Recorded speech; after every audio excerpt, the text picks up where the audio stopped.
Bismillahirrahmanirrahim.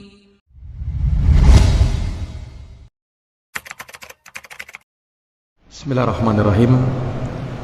Assalamualaikum warahmatullahi wabarakatuh. Alhamdulillah, alhamdulillahi rabbil alamin, wabihi nasta'inu ala umurid dunya waddin.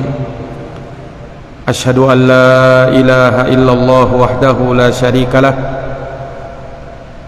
ilahul awwalina wal akhirin, wa ashhadu anna muhammadan abduhu wa rasuluhu sadiqul amin, sallallahu alaihi wa ala alihi wa sahbihi wa man tabi'ahum bi ihsanin ila yaumiddin, wa sallama tasliman katsira. Subhanaka la ilma lana illa ma 'allamtana innaka antal alimul hakim. Allahumma 'allimna ma yanfa'una wanfa'na bima 'allamtana wa zidna ilman ya karim. Rabbi shrah li sadri wa yassir li amri wahlul 'uqdatan min lisani yafqahu qawli. Amma ba'd. Ma'asyiral muslimin, bapak-bapak, hadirin semuanya, jamaah salat maghrib yang dirahmati dan dimuliakan oleh Allah. Alhamdulillah, alhamdulillahi bi ni'matihi tatimmu shalihat. Segala puji hanya bagi Allah yang dengan nikmat-nikmatnya tertunai segala amal-amal kebajikan. Salawat dan salam semoga terhatur limpahkan kepada junjungan kita Nabi Agung, Nabi besar Muhammad sallallahu alaihi wasallam, kepada keluarga dan para sahabat dan mereka yang senantiasa meniti jalannya sampai hari kiamat. Ma'asyiral muslimin, jamaah salat maghrib yang dirahmati oleh Allah. Sesungguhnya kita hidup di dunia sudah barang tentu untuk menjalankan suatu ibadah, untuk melakukan amalan-amalan yang bisa mendekatkan diri kita kepada Allah. Salat maghrib yang barusan kita lakukan merupakan salah satu contoh. Kita sadar dengan sesadar-sadarnya bahwa kita adalah hamba Allah yang harus memperhamba diri kepadanya. Para jamaah yang dirahmati oleh Allah, oleh karenanya setiap dari kaum muslimin tentu bersemangat untuk menegakkan yang namanya ibadah. Sebab kebaikan seorang hamba manakala ia berada di atas ibadah. Semangat di dalam ibadah adalah hal yang penting. Tapi perlu diingat para jamaah, semangat di dalam ibadah tidak akan berarti manakala tidak didasari dan tidak dilandasi dengan keikhlasan. Inilah modal utama kita. Semua amal ibadah, semua amal ketaatan nol nilainya kalau tidak dibarengi dengan keikhlasan. Makanya inilah yang harus kita luruskan. Inilah yang harus kita benahi. Kita beramal betul-betul ikhlas mengharapkan wajah Allah subhanahu wa ta'ala. Barulah amalan yang kita lakukan, ibadah yang kita tegakkan diterima di sisi Allah subhanahu wa ta'ala. Makanya di dalam Al-Quran Allah subhanahu wa ta'ala berfirman, wa ma umiru illa liya'budullaha mukhlishina lahuddin. Tidaklah mereka diperintah, kata Allah, menunjukkan agama dibangun di atas dasar perintah. Tidaklah mereka diperintah illa liya'budullah, kecuali untuk beribadah kepada Allah. Bagaimana caranya? Mukhlishina lahuddin, dengan mengikhlaskan ketaatan itu hanya untuk Allah Subhanahu wa ta'ala. Barulah ibadah yang kita jalankan, amalan yang kita tegakkan bernilai dan berpahala di sisi Allah Subhanahu wa ta'ala. Ikhlas itu apa? Kita sering mendengar kata ikhlas. Ikhlas itu secara bahasa dia berasal dari bahasa Arab. Ikhlas artinya murni. Kalau ada orang Arab Pak berkata az-zahabul khalis, emas yang ikhlas, maksudnya emas yang murni. Jadi ikhlas itu artinya murni. Orang yang beribadah ikhlas karena Allah, maknanya ia beribadah murni niatnya, betul-betul mengharapkan wajah Allah, bukan selainnya. Kapan tidak ikhlas? Berarti niatnya dalam beramal bukan lagi untuk wajah Allah, bukan lagi untuk mengharapkan ridha Allah, tapi untuk yang lainnya. Entah untuk berbangga diri, entah supaya dipuji, entah supaya didengar, supaya dibilang, supaya disanjung karena dunia, untuk mendapatkan sedikit keuntungan dunia dan lain sebagainya. Nah, ini tidak ikhlas. Artinya apa? Tidak murni lagi. Karena ikhlas artinya murni. Dia inginkan dengan ibadah dia, amalan dia semata mengharapkan Allah dan wajahnya Allah Subhanahu wa ta'ala. Karena dia tahu bahwasanya ibadahlah yang akan menjadi bekal terbaik tatkala ia menghadap kepada Allah nanti pada hari kiamat, nanti pada hari pembalasan. Sementara pujian manusia, sanjungan manusia sama sekali tidak memberikan manfaat apa-apa. Jamaah yang dirahmati oleh Allah, makanya orang ikhlas itu tidak peduli dia ketika beramal, entah dilihat sama orang atau tidak dilihat sama orang, entah dia sendirian atau di tengah khalayak ramai. Kalau niatmu ikhlas karena Allah, maka ibadahmu pasti sama. Tapi kalau sudah tidak murni, nanti dia bersemangat kalau ada orang lihat. Kalau tak ada orang lihat, kurang semangatnya. Nah, ini tanda bahwasanya dia kurang ikhlas dalam beribadah.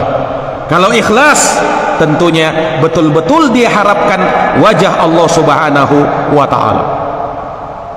Dalam semua ibadah, dia bersedekah, dia memberi, dia menyumbang, betul-betul karena Allah. Dia kasih makan orang miskin, betul-betul karena Allah. Tidak ada yang dia harapkan balasan yang setimpal. Saya ngasih supaya dibalas juga, atau minimal ada orang ucapkan terima kasih lah sama saya. Para jamaah yang dirahmati oleh Allah, dengarkan firman Allah Subhanahu wa ta'ala. Dalam Quran Allah menyatakan, innama nut'imukum liwajhillah la nuridu minkum jazaan wala syukura. Kata Allah, sungguh kami memberi makan kepada kalian.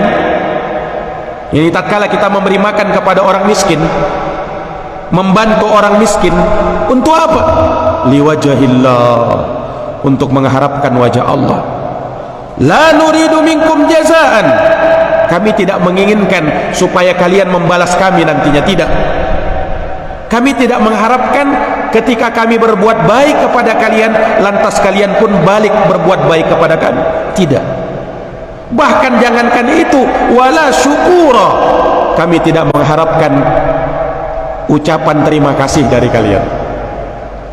Ini adab orang yang memberi jangan sampai ada dalam niat kita ucapan terima kasih lah minimal. Kalau masih mengharapkan itu, belum ikhlas artinya. Ini ayatnya. Kami tidak mengharapkan balasan, bahkan ucapan terima kasih tidak. Jadi kalau orang masih nunggu balasan terima kasih, ucapan terima kasih, berarti belum ikhlas itu. Itu kalau kita yang memberi. Sementara kita yang diberi misalnya, maka adab kita ucapkan terima kasih, ucapkan jazakallahu khaira. Itu kita yang diberi. Tapi kalau kita yang memberi, jangan harapkan balasan yang seperti itu, jangan harapkan ucapan yang seperti itu, karena khawatir niat kita nanti terganggu, keikhlasan kita nanti terkotori. Para jamaah yang dirahmati dan dimuliakan oleh Allah Subhanahu wa taala, orang kalau sudah beramal karena dunia, maka Allah akan beri dunia yang dia inginkan. Allah kasih. Tetapi di akhirat Allah tidak kasih. Kenapa? Balasannya sudah didahulukan. Balasannya sudah Allah beri di dunia. Dia ingin dapatkan dunia, Allah kasih. Kalau dia ingin beramal karena dunia, kalau dia ingin beramal supaya dipuji, Allah kasih, dia akan dipuji. Tapi di akhirat tidak ada balasan untuknya.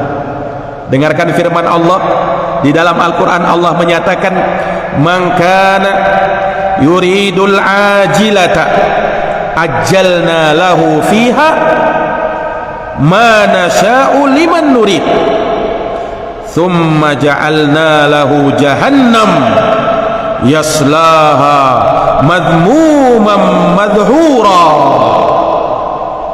wa man arada al-akhirah wa sa'alaha sa'yaha wa huwa mu'minun fa ulaika kana sa'yuhum mashkura. Kata Allah, barang siapa yang menginginkan balasan yang disegerakan di dunia, dia beramal untuk mendapatkan balasan di dunia, bukan di akhirat. Siapa yang keinginannya seperti ini, kata Allah, kami akan segerakan balasan untuknya. Kami akan segerakan balasan untuknya terhadap siapa yang kami kehendaki, apapun yang kami kehendaki. Kemudian kami akan jadikan untuknya neraka jahanam. Tidak ada balasan di akhirat. Yaslaha, dia akan masuk ke dalam neraka jahanam tersebut madhmuman madhura, dalam keadaan tercela dan terusir. Inilah orang yang beramal karena dunia.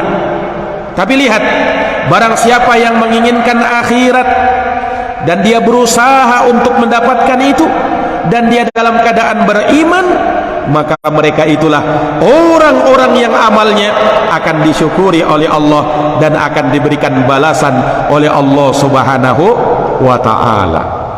Ini para jamaah yang dirahmati dan dimuliakan oleh Allah. Di ayat yang lain Allah Subhanahu wa ta'ala menyatakan, man kana yuridul hayatad dunya wa zinataha nuwaffi ilaihim a'malahum fiha wa hum fiha la yubkhasun ulaika alladhina laisa lahum fil akhirati illa an-nar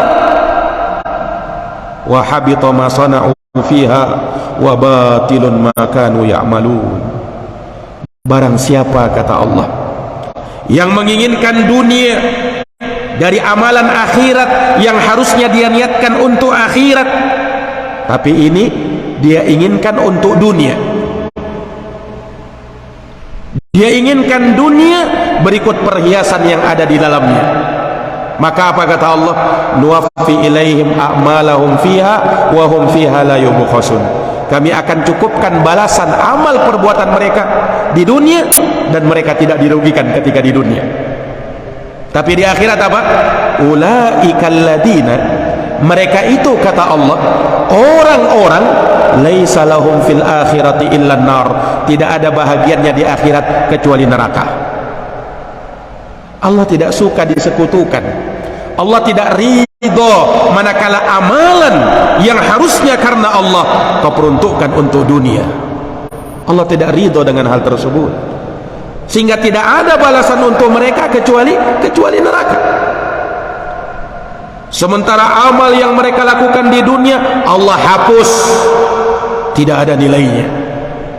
Diibaratkan di dalam Al-Quran, wa qadimna ila ma amilu min amalin faja'alnahu haba'an mansura. Kami hadapi amalan yang mereka kerjakan, lalu kami jadikan amalan tersebut bagaikan debu yang berterbangan, sama sekali tak teranggap.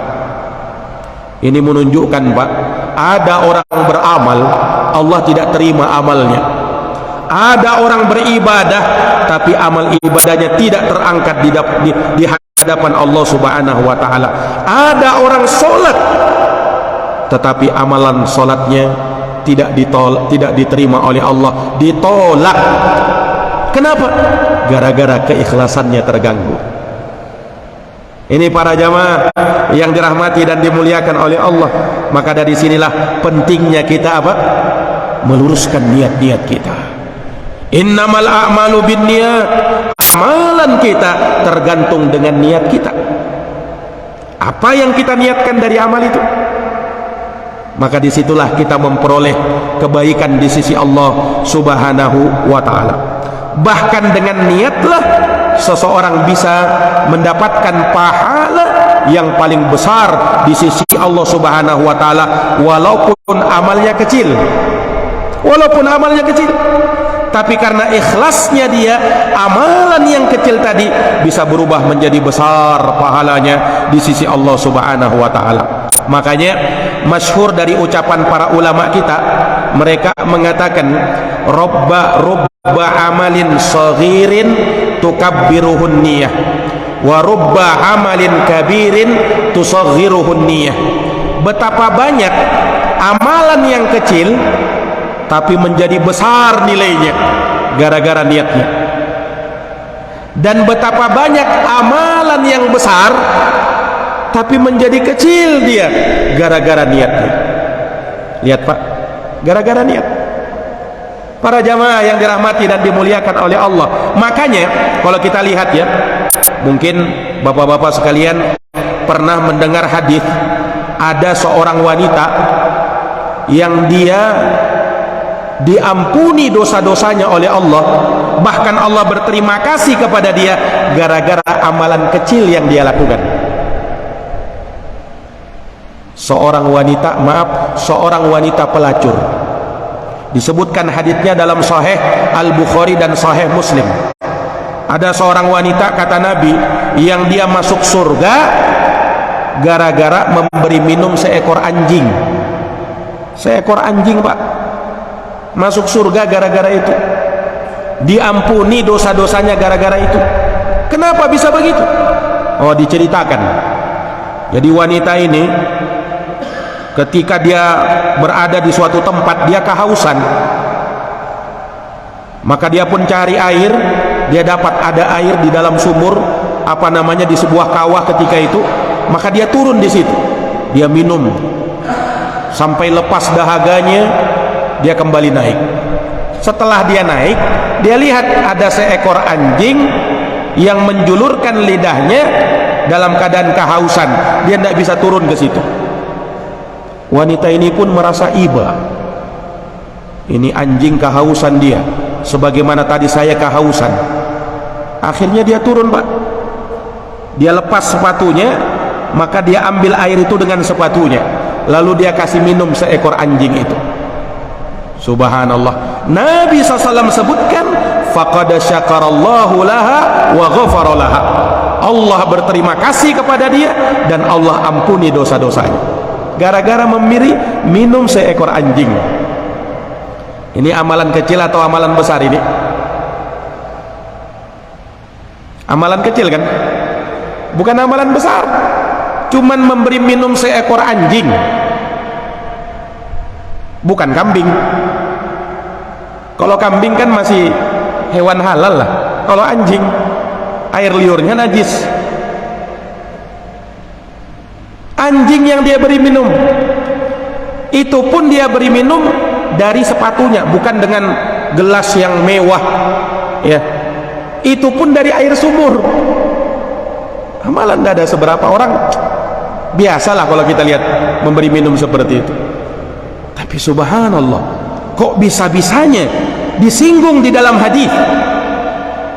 Allah ampuni dosanya. Kenapa? Rubba amalin saghirin tukabbiruhun niyah. Betapa banyak amalan yang kecil tapi menjadi besar karena keikhlasannya. Jadi wanita ini betul kecil amalan dia, tapi apa? Tapi apa? Besar keikhlasannya. Dari mana kita tahu dia ikhlas? Bukankah perkara ikhlas itu perkara hati?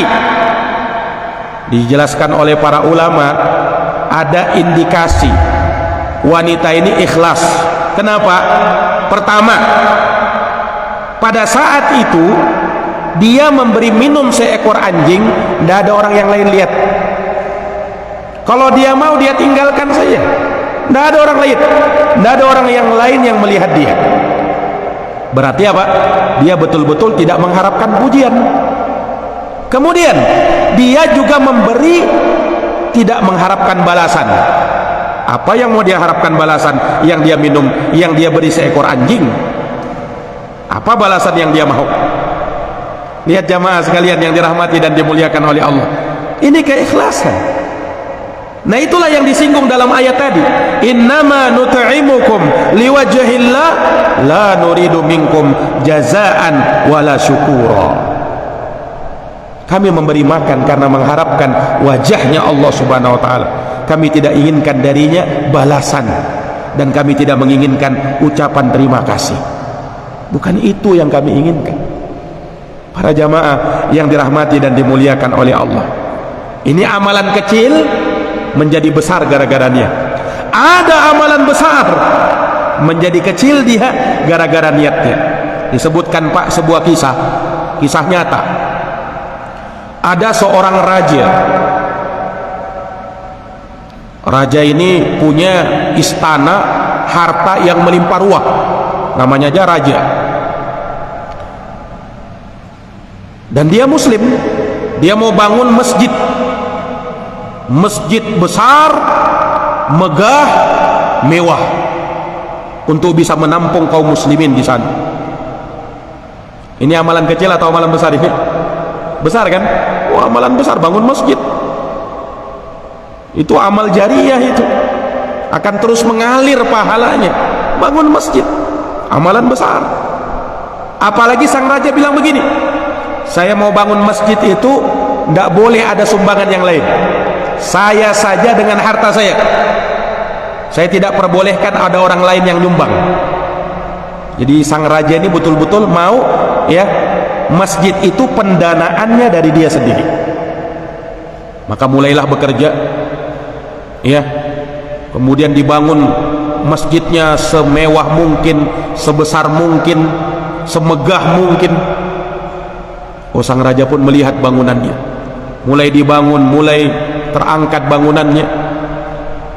Kemudian sang raja pun terbersit dalam hatinya, ini masjid nanti kalau sudah jadi, saya mau kasih nama dengan nama saya, Masjid Raja Fulan. Dan muncul dalam dirinya perasaan ingin berbangga. Oh, ini masjid saya yang bangun, hanya saya yang memberikan dana sumbangan, orang lain tidak boleh. Muncul dalam dirinya perasaan seperti itu, sampai akhirnya terbangun, kemudian diberikan nama masjidnya sesuai dengan apa yang dia inginkan, Masjid Raja Fulan. Oh, dia pun, sang raja pun mulai berbangga dia. Suatu malam sang raja bermimpi. Sang raja bermimpi, ternyata masjid itu, masjid yang dia bangun dalam mimpinya, pelang namanya sudah berubah. Bukan namanya, berubah namanya Masjid Fulanah.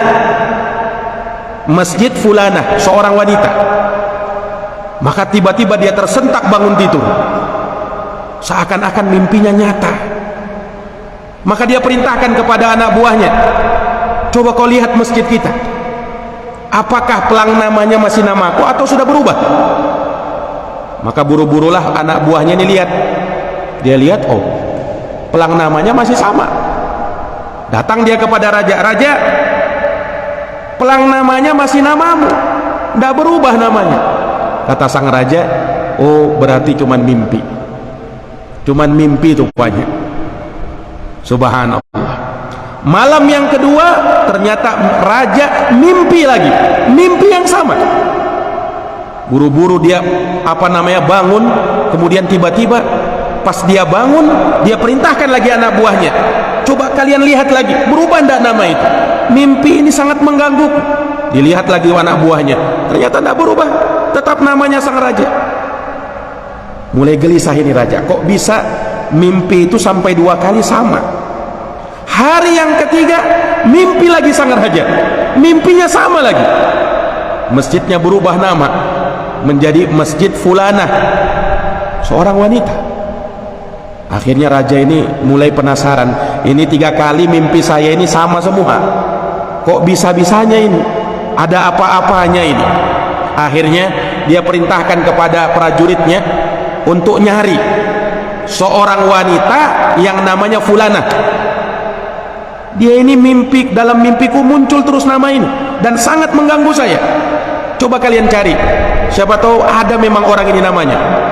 Akhirnya prajuritnya mencari, Pak, di desa, di kampung itu, ya, ternyata ditemukan seorang wanita yang namanya persis seperti mimpi sang raja. Wanita ini wanita yang sudah tua renta, wanita yang sudah tua renta. Maka dia dipanggil menghadap raja. Raja pun tanya kepada dia, "Wahai wanita tua, apa yang telah kau berikan untuk masjidku? Kau sumbang apa untuk masjidku?" Wanita tua ini, Pak, merasa heran. "Loh, sang raja, aku ini wanita tua, miskin lagi, tidak mungkin aku bisa memberi bantuan apa-apa untuk masjidmu yang megah ini. Tidak ada bantuan kok untuk dariku, wahai raja, aku tidak bantu apa-apa." Kata sang raja, "Kau bohong. Coba kau ingat lagi, apa yang telah kau berikan untuk masjidku ini? Kenapa?" "Karena namamu selalu muncul di dalam mimpiku, merubah nama pelang masjid itu. Apa yang kau berikan?" Sang raja semakin mendesak wanita tua ini. Akhirnya wanita tua ini mengingat-ingat, "Oh, sang raja, ada satu yang pernah kuberikan, tapi itu tidak ada nilainya." Apa kata sang raja? Kata wanita tua ini, "Dulu itu pernah, sewaktu masjid itu dibangun," kata dia, "ada seekor keledai. Dulu, Pak, orang bangun kan tidak pakai gerobak dulu itu untuk bangun, untuk bawa materialnya. Dia pakai keledai, kemudian di atasnya itu ditaruhlah material-material bangunan itu. Orang-orang dulu pakai begitu. Nah, pernah sewaktu ada keledai yang bertugas mengangkat material-material bangunan, ketika itu dia diikat, habis kerja diikat dia, kemudian diberi minum, ya, diberi minum, diikat, sambil diikat kemudian ditaruh minumannya di situ. Keledai ini mau minum, tapi mulutnya tidak sampai ke ember itu, ke ember yang berisi air. Wanita tua ini lewat, Pak. Pas dia lihat keledai ini, kasihan dia. Akhirnya ember berisi air itu dia dekatkan kemana? Ke keledai tadi. Sampai pada akhirnya keledai itu minum. Nah, kata wanita tua, "Wahai raja, hanya itu saja yang kuberikan. Hanya itu saja yang kuberikan, tidak lebih daripada itu." Subhanallah, langsung sang raja tersentak, Pak. Kata sang raja apa? "Nah, itulah yang diterima oleh Allah. Itu yang diterima oleh Allah. Sementara saya, betul saya yang membangun ini, harta yang sangat banyak yang sudah saya kerahkan, tapi mungkin boleh jadi tidak ada satupun yang diterima oleh Allah." Maka dia perintahkan kepada prajuritnya, "Wahai prajurit, rubah nama itu, nama masjid ini menjadi nama si wanita tua ini. Dialah yang berhak untuk menerimanya." Allahu Akbar. Perhatikan jamaah sekalian, semuanya karena apa? Keikhlasan. Karena keikhlasan. Amalan yang besar tapi karena keikhlasanmu kurang, bisa kecil nilainya di sisi Allah Subhanahu wa ta'ala. Makanya Pak, jangan pernah berbangga dengan amalan-amalan yang mungkin besar pernah kita lakukan. Jangan pernah berbangga. Kenapa? Kita tidak tahu apakah amalan tersebut diterima oleh Allah ataukah tidak. Ini jamaah yang dirahmati dan dimuliakan oleh Allah. Maka kita belajar dan terus belajar untuk bisa ikhlas. Kenapa? Memang dari perkara yang sangat sulit dihadapi adalah keikhlasan itu Pak. Ini dari perkara yang sering berbolak-balik pada diri kita. Karena keikhlasan itu kan letaknya di hati, di qalbun. Qalbun itu dalam bahasa Arab dinamakan qalbun litaqallubihi, karena dia selalu berbolak-balik. Kadang begini dia, kadang begitu, kadang berubah dia. Ini para jamaah sekalian. Makanya ada orang beramal dia awalnya ikhlas, tapi keikhlasan itu bisa berubah. Bisa berubah. Kenapa? Ada orang lain bisa jadi memperhatikan, ada orang lain bisa jadi melihat, tiba-tiba muncul yang tadinya ikhlas, tiba-tiba berubah. Ini bahaya jamaah sekalian. Persis seperti yang dicontohkan oleh Nabi. Rasulullah pernah menyatakan, innama akhwafu ma akhafu alaikum asyirkul khafi. Sesungguhnya yang paling aku khawatirkan, yang paling aku takutkan menimpa kalian adalah syirik yang tersembunyi. Bagaimana itu ya Rasul? Yaqumur rajul fayuzayyinu salatah. Ada orang berdiri salat, awalnya mungkin ikhlas, tiba-tiba pas ada orang masuk melihat dia memperbagus-bagus salatnya. Dia percantik salatnya, terlihat seperti orang khusyuk dalam salat. Yang tadinya ruku dan sujudnya pendek saja sebenarnya, tapi ketika ada orang lain memperhatikan, oh jadi panjang ruku dan sujudnya. Ini jamaah sekalian, Nabi contohkan begini, fayuzayyinu salatah lima yara min nadharir rajul, karena dia lihat ada orang lain yang memperhatikan dirinya. Ini para jamaah yang dirahmati dan dimuliakan oleh Allah. Makanya orang kata ulama, kalau beramal itu dia perhatikan niatnya sebelum beramal, saat beramal, dan selesai beramal. Harus kita perhatikan niat kita itu. Sebelum beramal harus kita periksa niat kita, lurus atau tidak ini. Sebelum kita sholat, kita perhatikan niat kita perhatikan keikhlasan kita. Ini para jamaah sekalian. Kemudian di saat beramal kita jaga keikhlasan ini, agar jangan sampai syaitan datang kepada kita kemudian membisikkan ke dalam diri kita, ya, bisikan-bisikan yang menggoda kita supaya kita sholat, supaya kita beribadah bukan lagi ikhlas karena Allah. Kemudian selesai beramal, hati-hati juga. Selesai beramal, jaga niat kita, jangan sampai apa? Jangan sampai berbangga. Orang itu kadang kalau sudah selesai beramal, dia merasa hebat sudah. Oh, saya ini hebat sudah. Kenapa? Oh, saya baru pulang haji, saya baru pulang umrah, saya baru dari tanah suci. Nah, apalagi surga balasan saya. Subhanallah. Jamaah yang dirahmati oleh Allah, makanya kata para ulama, kalau selesai beramal itu jangan kepedean, karena kita tidak tahu amal kita itu diterima sama Allah atau tidak. Jangan kepedean. Tentunya semua dari kita berharap supaya amal ibadah kita diterima di sisi Allah, tapi tidak ada jaminan. Tidak ada jaminan jamaah sekalian. Makanya senantiasa kita jaga dan terus kita jaga keikhlasan kita. Sebelum, pada saat, dan selesai beramal, jaga terus keikhlasan ini. Para jamaah yang dirahmati dan dimuliakan oleh Allah, makanya kata ulama, tandanya orang ikhlas itu sama saja dia beramal saat sendirian maupun di saat khalayak ramai. Tidak ada bedanya, tetap aja dia beramal. Dia tetap beramal walaupun ada yang memuji dia ataukah tidak ada yang memuji dia, karena dia sadar, Pak, pujian manusia tidak akan mengangkat derajatnya di sisi Allah Subhanahu wa ta'ala. Pujian yang mengangkat derajat kita adalah pujiannya Allah Subhanahu wa ta'ala. Kalau pujiannya manusia, ya tinggal di dunia saja. Bisa jadi mungkin dia dipuji di dunia, disanjung di dunia, tapi tidak akan mendapatkan bahagian di akhirat. Kalau niatnya supaya mendapatkan pujian manusia. Para jamaah yang dirahmati dan dimuliakan oleh Allah, kemudian keikhlasan itu akan mendatangkan sakinah, ketenangan. Ini kalau orang ikhlas itu, Pak, akan mendatangkan apa? Sakinah, ketenangan. Nah, kenapa bisa tenang?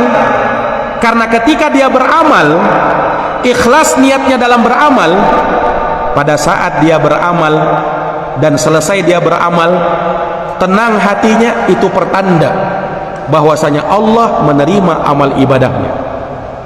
Rasakan saja, ketika kita merasakan ketenangan selesai beramal, itu pertanda Allah Subhanahu wa ta'ala menerima amal ibadah kita. Para jamaah yang dirahmati dan dimuliakan oleh Allah Subhanahu wa ta'ala, oleh karenanya lah seseorang beramal betul-betul murni hanya untuk Allah dan mengharapkan wajah Allah Subhanahu wa ta'ala. Ketika seseorang beramal tapi salah dia niatnya, maka Allah Subhanahu wa ta'ala tidak akan memberikan balasan apa-apa untuk dirinya. Jamaah yang dirahmati dan dimuliakan oleh Allah Subhanahu wa ta'ala, terakhir sebelum kita menutup majelis kita dengan doa kafaratul majelis, maka kami ingin mengingatkan satu hadis, bahwa seseorang kalau niatnya ikhlas, kalau niatnya benar, sekalipun dia keliru, dalam artian bukan keliru caranya, tapi salah penempatannya, tapi dia tidak menyengaja untuk itu, Allah Subhanahu wa ta'ala tetap berikan pahala, asalkan tetap dijaga keikhlasan. Ini jamaah sekalian, disebutkan oleh Nabi SAW suatu hadis, qala rajulun, ada seorang laki-laki pernah berkata, la atasaddaqanna al-lailata bisadaqatin. Katanya apa?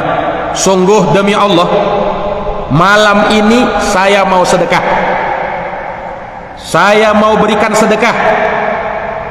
Maka betul di malam itu dia keluar, dia sedekah sama orang.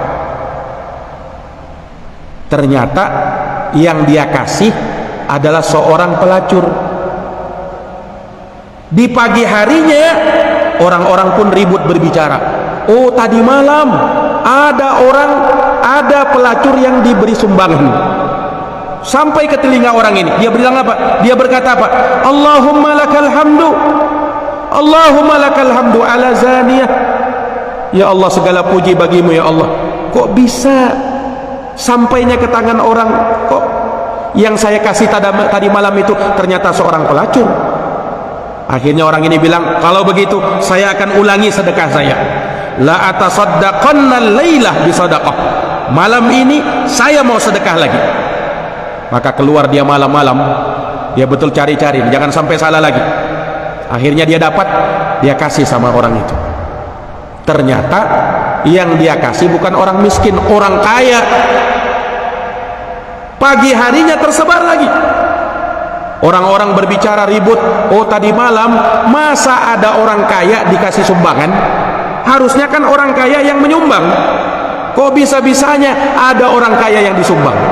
Sampai ke telinga orang ini, maka dia berkata, Allahumma lakal hamdu alal ghani. Ya Allah, segala puji bagimu ya Allah. Kok bisa salah lagi? Kok bisa-bisanya saya kasih sumbangan kepada orang kaya? Harusnya kepada orang miskin. Akhirnya dia bilang lagi, Pak, wallahi la atasaddaqanna al-laila bisadaqah. Saya mau ulang lagi, malam ini betul-betul saya mau sedekah lagi. Akhirnya dia keluar, Pak, betul-betul dia cari, betul-betul dia teliti orang, jangan sampai salah lagi. Dia cari, dapat. Ini kayaknya orang miskin, betul-betul miskin ini. Dia kasihlah hartanya kepada orang itu. Ternyata orang yang dia kasih adalah seorang pencuri. Besok pagi tersebar lagi beritanya. Orang ribut bicara, masa tadi malam ada si pencuri ini tapi dikasih sumbangan. Subhanallah. Sampai lagi ke telinga orang tadi, maka dia berkata, Allahumma lakal hamdu ala sariq. Ya Allah, segala puji bagimu ya Allah. Kok bisa salah lagi ini? Kali ini parah, lebih parah lagi, yaitu kepada siapa? Kepada pencuri. Subhanallah. Para jamaah yang dirahmati oleh Allah, orang ini niatnya benar sudah kan, ikhlas mau cari orang miskin, dia sudah teliti, betul-betul dia teliti, tapi salah penempatan. Tapi apa yang terjadi? Subhanallah, pada hari kiamat Allah panggil orang ini, Allah tanyai dia, sedekah dia yang salah, yang pertama kepada seorang pelacur, yang kedua kepada orang kaya, yang ketiga kepada orang miskin, kepada pencuri. Kata Allah Subhanahu wa ta'ala, boleh jadi pelacur yang kau beri sumbangan tadi, dia berhenti dari melacur, menjadi wanita yang baik-baik karena sumbangan kamu.